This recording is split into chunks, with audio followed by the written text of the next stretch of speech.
রাজধানীর উত্তরা, একপাশে শাহজালাল আন্তর্জাতিক বিমানবন্দর, অপর পাশে রেলওয়ে স্টেশন থাকায় প্রতিদিন কয়েক হাজার মানুষের আনাগোনা এই স্থানে। বিমান, রেল ও বাস ধরার তাগিদে প্রতিনিয়ত 5 লেনের সড়ক পার হতে হয় বিপুল সংখ্যক যাত্রীকে। স্থানটিতে নির্ধারিত ফুট ওভারব্রিজ থাকলেও জীবনের ঝুঁকি নিয়েই রাস্তা পার হন পথচারীরা। প্রশ্ন হলো, মৃত্যু ঝুঁকি নিলেও ফুট ওভারব্রিজ ব্যবহারে কেন অনীহা পথচারীদের? আমরা দেখা যায় রাস্তা পারাপার হয় অনেক রিস্ক নিয়ে। এখানে সন্ধ্যার পরে এই জায়গাটা দেখা যায় যে ছিনতাইকারী, বিভিন্ন হকাররা থাকে এখানে এবং সাধারণ যাত্রীদেরকে অনেকভাবে হয়রানি হয়। মানে চলাফেরার জন্য খুবই একজন নাজুক অবস্থা। রাস্তায় ছিনতাইকারী ওখানে বসে থাকে, আমরা যাইতে পারি না।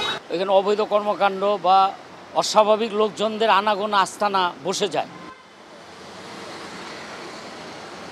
সরজমিন ঘুরে দেখা গেছে রাজধানীর 2 সিটি কর্পোরেশনের আওতাধীন 100টিরও বেশি ফুট ওভারব্রিজ থাকলেও দখল, নিরাপত্তাহীনতা ও পরিত্যক্ত হওয়ায় বেশিরভাগই ব্যবহারের অনুপযোগী।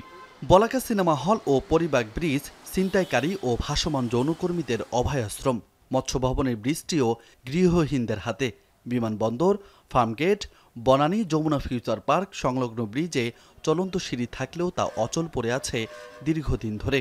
এটা তো চলন্ত সিঁড়ি, আপনারা তো এটা ঠিক করতে পারেন, আমাদের তো নামতে অনেক কষ্ট হয়। শুক্রবার সায়েন্স ল্যাব ও নিউ মার্কেটের ব্রিজগুলো হকারদের দখলে। নটরডেম কলেজ ও আসাদ গেট ফুট ওভারব্রিজে প্রতিনিয়ত ঘটছে ছিনতাইয়ের মতো ঘটনা। বিশেষজ্ঞরা বলছেন, ফুট ওভারব্রিজের এমন প্রতিকূল পরিস্থিতির পেছনে কাজ করছে বড় শক্তি। যোগসাজশ আছে প্রশাসনের অসাধু কর্মকর্তাদেরও।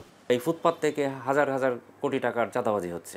এই চাঁদার অংশ স্থানীয় যারা রাজনীতিবিদ আছে, যারা প্রভাবশালী আছে, এমনকি প্রশাসনের কিছু অসাধু কর্মকর্তা, সবাই কিন্তু জড়িত। নগর পরিকল্পনাবিদরা বলছেন, অপরিকল্পিতভাবে নির্মাণ করা হয়েছে রাজধানীর একাধিক ফুট ওভারব্রিজ। এই যেমন রাজধানীর আগারগাঁও থেকে শ্যামলী পর্যন্ত 1 কিলোমিটার সড়কের একপাশে জাতীয় অর্থোপেডিক হাসপাতাল, শিশু হাসপাতাল, অপর পাশে নির্বাচন কমিশন ভবন, এনবিআর সহ অন্তত 15টিরও বেশি গুরুত্বপূর্ণ প্রতিষ্ঠান। অথচ এসব সেবা প্রদানকারী প্রতিষ্ঠান যাতায়াতে নেই একটিও ফুট ওভারব্রিজ। ইচ্ছে মতন ফুট ওভারব্রিজ করলাম, প্রকল্প শেষ, এবং তারপরে আর ফুট ওভারব্রিজগুলো ব্যবহার হচ্ছে না। এই যে একটা লুপের মধ্যে আমরা পড়েছি, এই লুপটাই হচ্ছে যে আমাদের ফুট ওভারব্রিজগুলো এখনও এমনভাবে আছে যে এগুলো আসলে ইউজেবল না। এই পুরো বিষয়টা নিয়ে জনগণের চাওয়া, চাহিদা এবং সেই চাহিদার সাথে আমাদের যে ট্রান্সপোর্ট প্ল্যানিংয়ের যে রিলেশন, সেটার অভাব বেশি। ফুট ওভারব্রিজগুলোর এমন দশায় নতুন উদ্যোগ নিতে চায় সিটি কর্পোরেশন।